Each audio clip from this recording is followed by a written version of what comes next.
First up, India's External Affairs Ministry has expressed deep concern at the commencement of the conflict in Iran and the Gulf region starting the 28th of February. Even at that time, India had urged all sides to exercise restraint, avoid escalation and prioritize the safety of citizens. Unfortunately, that's what the MEA has said. In the holy month of Ramadan, the situation in the region has deteriorated significantly and continuously. In recent days, the MEA has said that we have not only witnessed an intensification of the conflict, but has also its spread to other nations. The destruction and deaths have mounted, even as normal life and economic activities have come to a halt. As a proximate neighbor with critical stakes in the security and stability of the region, these developments evoke great anxiety. There are almost 1 crore Indian citizens who live and work in the Gulf of region. That's 10 million. Their safety and well-being is of utmost priority. We cannot be impervious to any development that negatively affects them. Our trade and energy supply chains also traverse this geography. Any major disruption has serious consequences for the Indian economy. As a country whose nationals are prominent in the global workforce, India is also firmly opposed to attacks on merchant shipping. Already, some Indian nationals have lost their lives or are missing as a result of such attacks in the last few days. In this background, India strongly reiterates its call for dialogue and diplomacy. We raise our voice clearly in favor of an early end to the conflict. Already, many lives have been regrettably lost, and we express our grief in that regard. Indian embassies and consulates in the affected countries remain in close touch with Indian nationals and community organizations, issuing regular advisories as appropriate. They have also extended all possible help to those stranded by the conflict. The embassies and consulates will continue to be proactive in addressing various consular aspects of this conflict. We are in touch with the governments of this region as well as other key partners. Prime Minister and External Affairs Minister have held discussions with their counterparts. Government will continue to closely monitor the evolving situation and take relevant decisions in the national interest.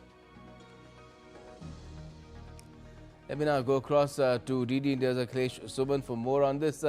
Akhilesh, we've just read out the statement that has been issued by the Ministry of External Affairs on behalf of the Indian government. What more can you tell us about India's efforts to ensure that this sort of a call which has been reiterated for diplomacy and dialogue is heard?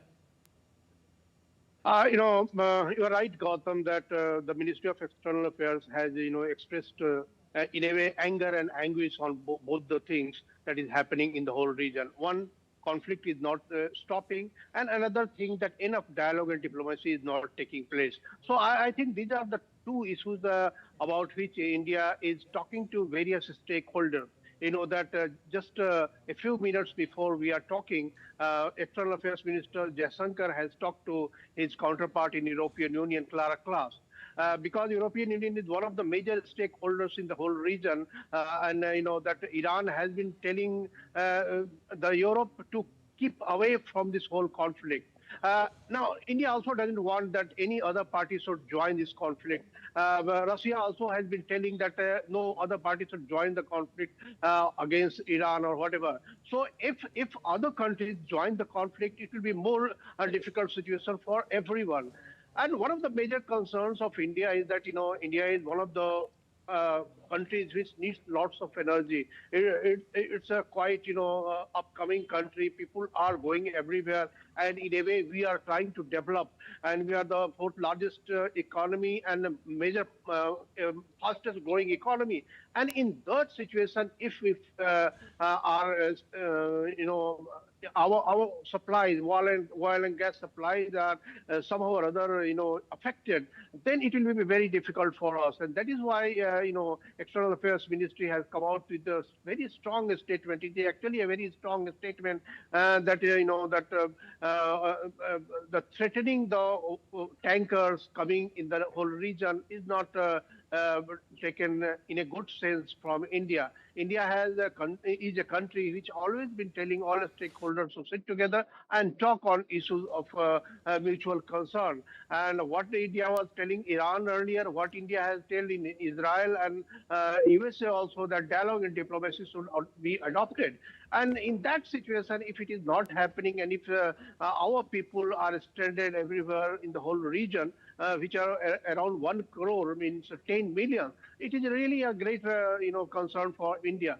Even though Indian government is trying that those who are stranded should be taken to our country, because you cannot evacuate everyone because it's a huge number, and this is not the situation when you can use your flights, special flight. So regular flights are being told to keep on the ground, so that whenever you get a chance, you take the people who are stranded at the airport to India at various airports. Some flights have already come. Some other flights will be coming. So India is working on two things. One thing, that talking to all stakeholders in the whole region, not to telling them not to escalate the conflict, and also encouraging everyone that whatever means of communication are left, uh, that should be applied to stop the conflict. Gautam. Right. But Akhilesh, the problem is that Iran seems to have isolated itself from its neighborhood the way it's lashed out at almost every other Gulf nation.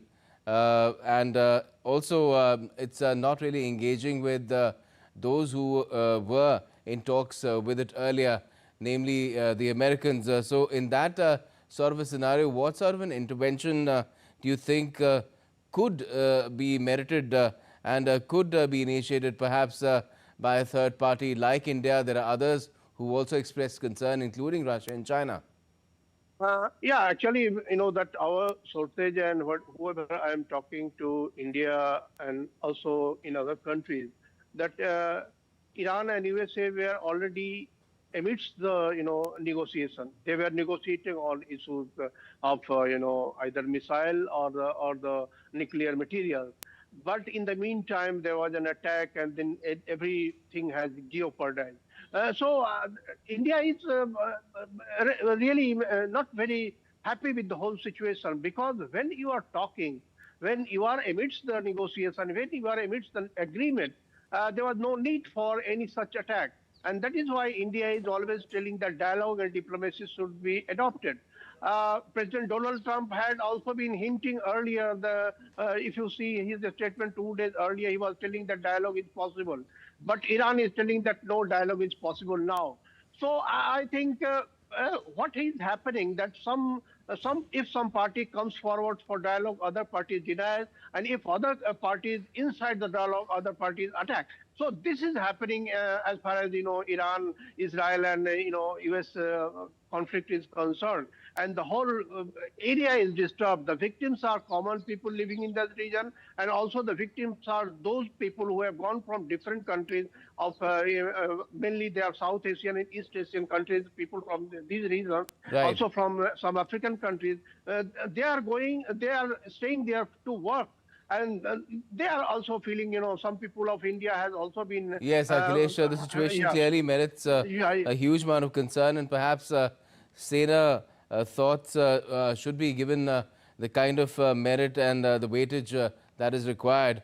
But we'll have to wait and see how the situation unfolds. Thanks a lot for joining us for the time being.